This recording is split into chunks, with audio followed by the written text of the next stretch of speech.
Mais uma inovação da Lei de Recuperação Judicial e vamos falar aqui sobre os privilégios ou a preferência que foi dada na reforma para os créditos da Fazenda Pública.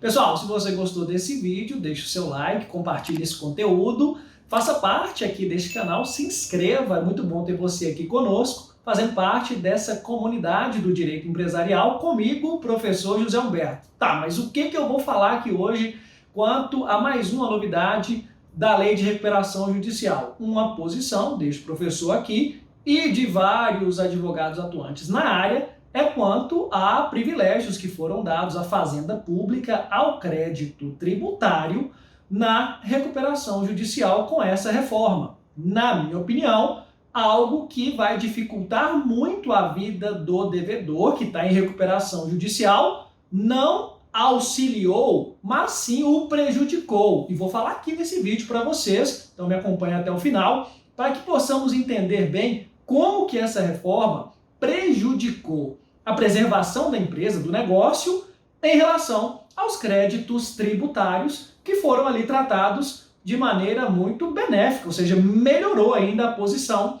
desse crédito em relação ao que previa anteriormente a lei e agora o que prevê com a reforma da Lei 14.112. Tá, mas onde que está isso? Na verdade, eu estou tratando aqui de um ponto específico na parte do crédito tributário. É quanto à certidão negativa de débito. Veja, aquele devedor que deve à Fazenda Pública, seja estadual, municipal ou federal, ele então não possui uma certidão negativa de débitos, mas é positiva, ou seja, ele deve a esse ente público.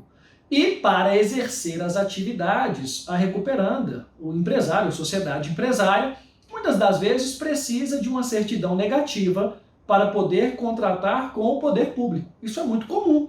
Então, precisa estar em dia com o poder público, seja com quitação total dos impostos ou mesmo com parcelamentos ativos, para que possa ter uma certidão negativa ou positiva com efeito negativo e contrate, então, com o poder público e mantenha as suas atividades. Vários segmentos atuam nessa área, como, por exemplo, prestadores de serviço, para diversas demandas que têm o poder público. Mas e aí? Como é que previa a legislação anteriormente? Lá no artigo 52, a previsão era de que o devedor estava dispensado da apresentação de certidão negativa durante o processo de recuperação judicial, salvo para contratar com o poder público. E aí, olha só, ruim, o que estava previsto anteriormente, e a jurisprudência assumiu então essa parte e vinha decidindo favoravelmente ao devedor para que mesmo com essa previsão legislativa ele pudesse contratar com o poder público, ou seja, decisões favoráveis à recuperanda ao devedor.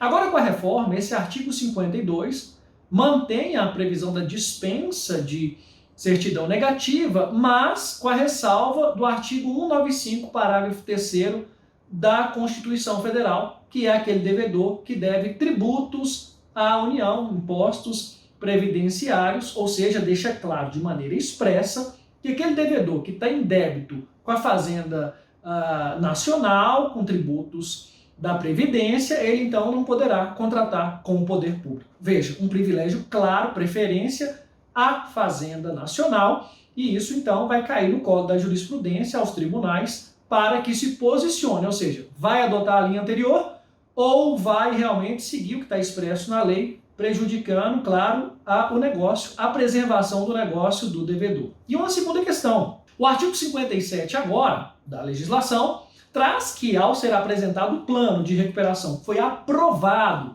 pela Assembleia de Credores, ou que não houve objeção, então, de credor e foi aprovado, o devedor tem que apresentar a certidão negativa desses débitos, e são débitos dos tributos, como aqui falamos. Então, veja, para dar prosseguimento ao processo, com a aprovação do plano, para que tenha realmente eficácia e validade, dependerá da apresentação de certidão negativa. E aí, imagina só, se o devedor não tiver essa quitação ou parcelamento com o ente público, ele não consegue dar prosseguimento ou não conseguirá prosseguir com o processo de recuperação judicial. Um absurdo e vai colocar uma corda no pescoço desse devedor. É o seguinte, olha, consegui negociar com os meus credores, que estão submetidos ao plano de recuperação judicial.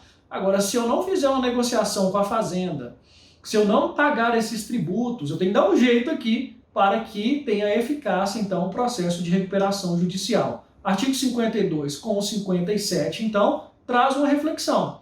O que vai acontecer é que a jurisprudência vai se posicionar, ou vai ser demandada para se posicionar quanto a essa questão, que no meu ponto de vista deu preferência, um tratamento privilegiado para a Fazenda Nacional, e isso precisa mudar, afinal de contas, prejudicará diversos segmentos empresariais aí, cuja recuperação judicial se tornará inviável por conta dessas duas previsões, ok?